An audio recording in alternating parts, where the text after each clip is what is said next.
Pada kesempatan kali ini saya akan membahas resensi dari buku Pola Pikir Sistem karya dari Dr. Insinyur Agus Mariono. Dia adalah dosen UGM di Teknik Sipil, juga mengajar di program S2 dan S3.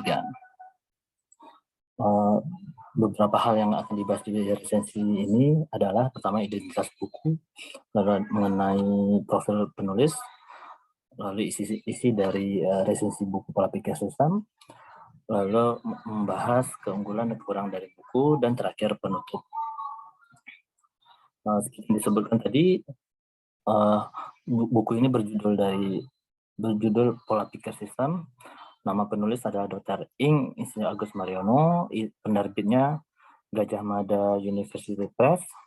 Jadi teman-teman yang berniat untuk membeli buku ini bisa langsung ke UGM atau bisa lewat toko online seperti Tokopedia dan Shopee. Untuk tahun terbit dari buku ini sekarang adalah cetakan ketiga pada Agustus 2019.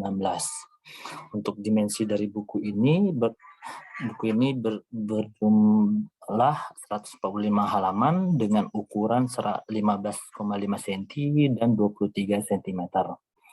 Untuk harga buku ini dipatok Rp45.000.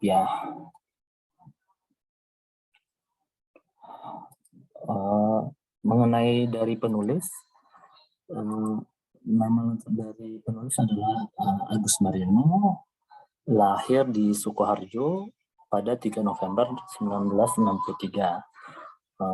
Beliau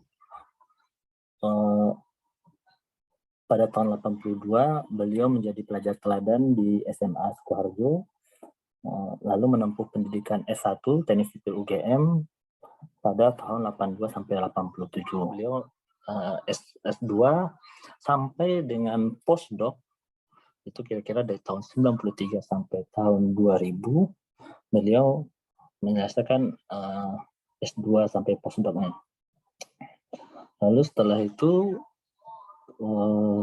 pada tahun 2020 beliau aktif menjadi dosen di UGM. Jadi beliau mengajar pada program Magister Teknik Sistem. Minat studi beliau adalah di studi Magister Teknologi Pembangunan, ketua program dari Sekolah Vokasi di UGM. Lalu beliau juga mengajar di program doktoral. Untuk selain itu, pada tahun 2015 beliau menjadi pelopor dari restorasi sungai di Indonesia. Selain itu, aktivitas beliau dari tahun 2004 aktif juga menulis buku.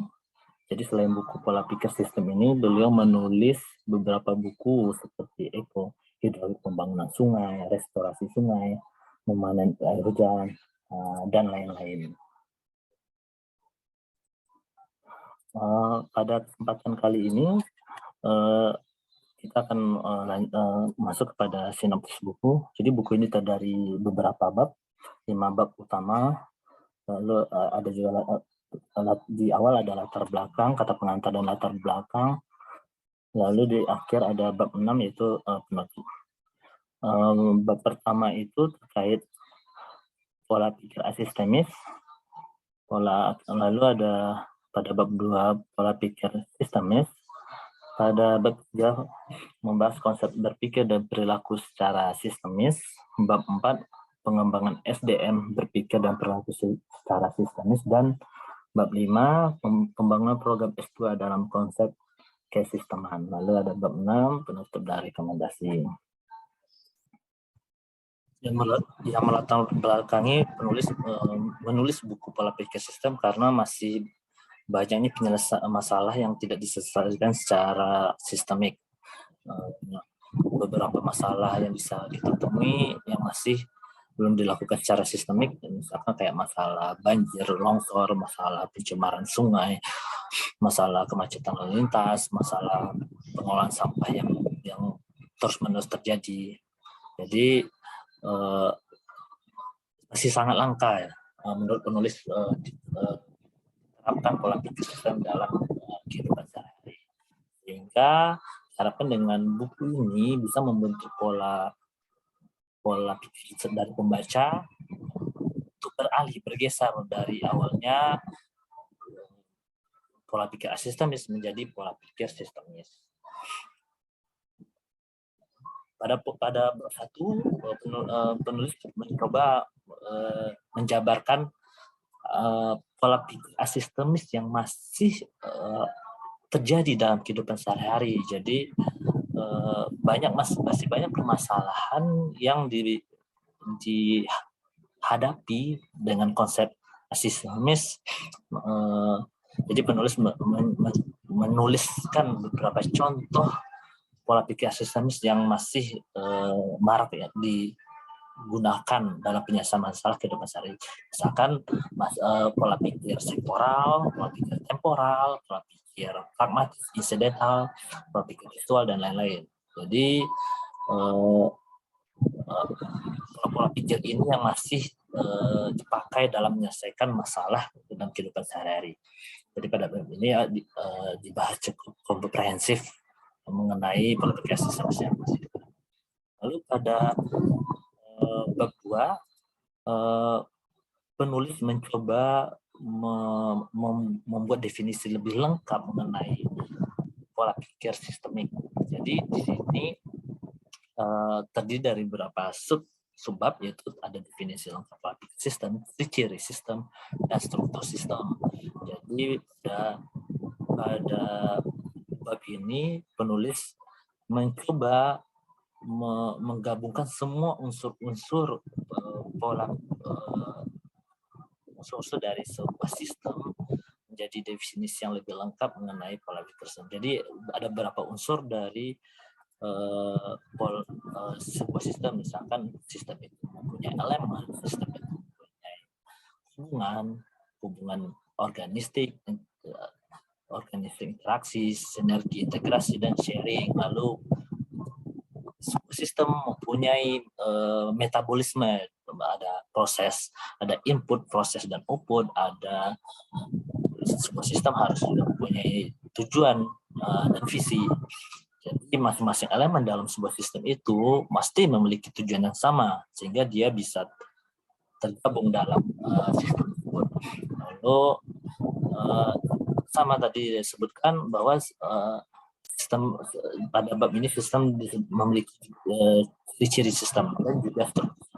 Jadi penulis mencoba memberikan contoh struktur dari sebuah sistem, misalkan sistem dari pendidikan, sistem dari sebuah kampus, bagaimana elemen dari sebuah kampus, misalkan mahasiswa, antar mahasiswa, berhubungan dengan elemen lain, misalkan administrasi, dosen, sistemnya sendiri dari sebuah kampus tersebut. Dan nanti sebuah sistem kampus akan berhubungan juga dengan sistem kampus lain dalam sebuah sistem yang besar, misalkan dalam sebuah sistem dunia pendidikan. Jadi lalu pada bab 3